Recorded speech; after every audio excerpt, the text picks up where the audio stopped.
Hi, I'm Frank Willey. I'm the President of Asset Management with Oceanos Incorporated, and I'm joined here by my colleague, Brian Hession, who is President of Oceanos General and Chief Architect for Oceanos Smart Data.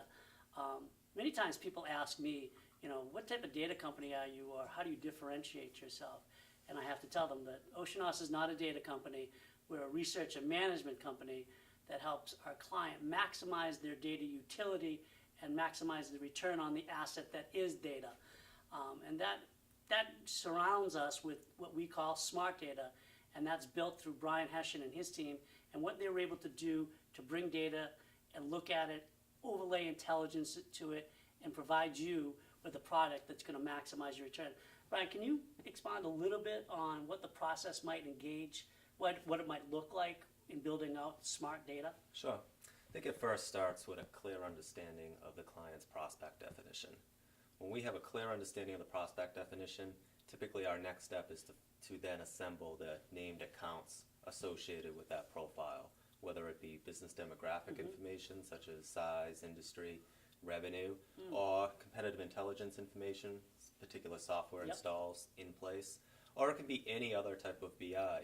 We've had some great examples over the past year where we've had clients looking to build strategies targeting companies based on their roof size or the number of parking spots in their lot.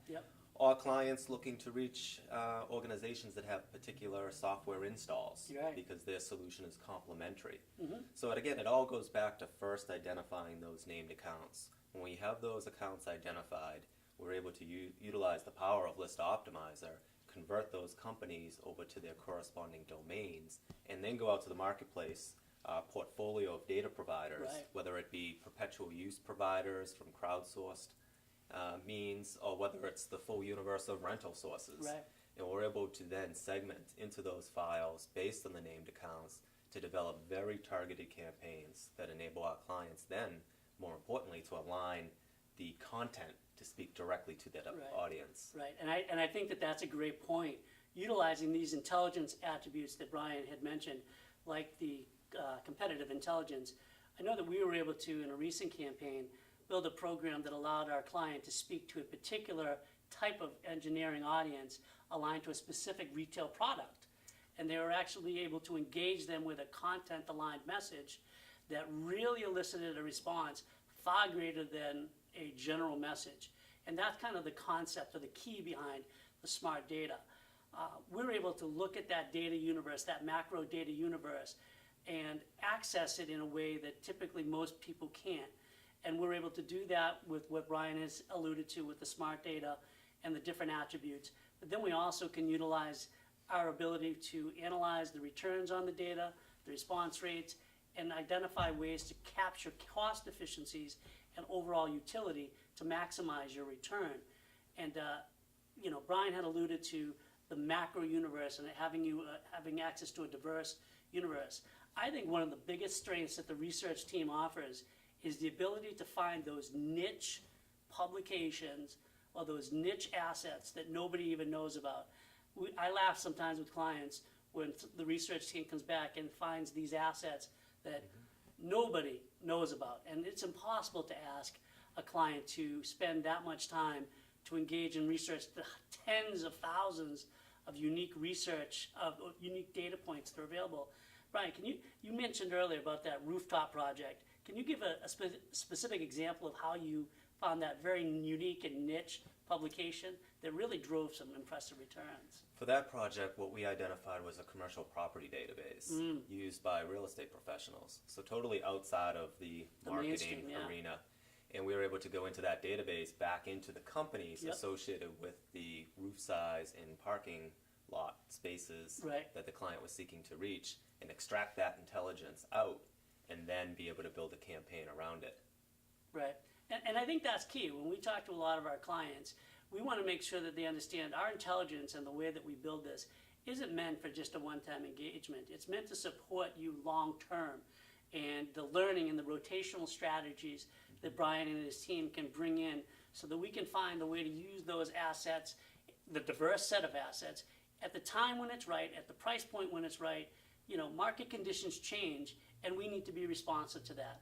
I don't think that a static data set is ever going to be to the advantage of our client.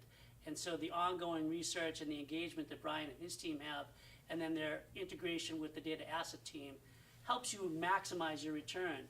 And there's different elements that, you know, Oceanos can bring to the table for you to help you maximize that. I know that we're initiating a program that's called the Controlled Data Pool that we will be able to allude to a little bit, and that allows us to really drive some testing metrics and some ideas to help us create a client profile that can then be extrapolated out into the publisher universe. Just briefly, you know, without getting into the technical specs, can you give us an idea of what the vision is behind the Controlled Data Pool and how we kind of envision it being able to, as an analytical tool to drive value and efficiency and alignment for our clients?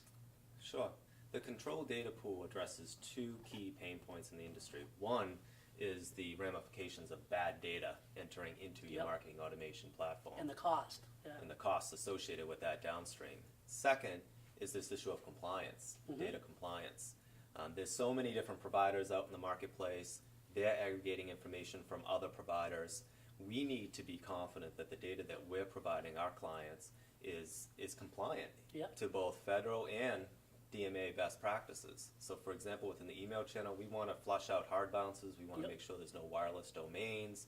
Do not email addresses on the file. Within phone, the do not call. It's very important, and I think it's one thing that's underestimated by a lot of marketers is that, you know, there is no screening. All live data sets that we deliver to our clients include a data audit certificate. And I think that that's something we alluded to with a client. I actually had a call recently, and I said, you know, this continual buildup of bad data in your platform is akin to a plaque buildup. Sooner or later, you're going to have a heart attack. And I think that, you know, what Brian is saying, and particularly when he's talking about the data audit certificate, which I think is key for our clients going forward, is to ensure that that data that's going into that platform is clean, is going to have velocity, and is going to be useful to that sales team to be able to drive a revenue stream. And I think that that's a key point. I know that a lot of our teams are asking us about how we use the analytics of Controlled Data Pool. Can you give them a little bit of an explanation how that tool's used? Sure. The Controlled Data Pool is actually built into our List Optimizer system. And what it enables us to do is enables us to sync many other databases to the client's Controlled Data Pool, whether it be our business intelligence information, our company demographic, competitive install, and having the opportunity to bring in all that outside data aids us in terms of segmenting the Controlled Data Pool. So we can work very closely with a client to segment very niche audiences for them to align content to get these cold prospects to take action, whether it be to click on an offer link. Our goal ultimately is to move them out of the Controlled Data Pool into their marketing automation platform for more full-scale nurturing. But it's this linkage of outside data that it gives us somewhat of a competitive advantage in terms of segmentation and content alignment. Right. And I think that one of the things that we really want to talk about is as you engage into the publisher universe, which can be more expensive than the traditional crowdsource, you don't want to go into it without a guided process.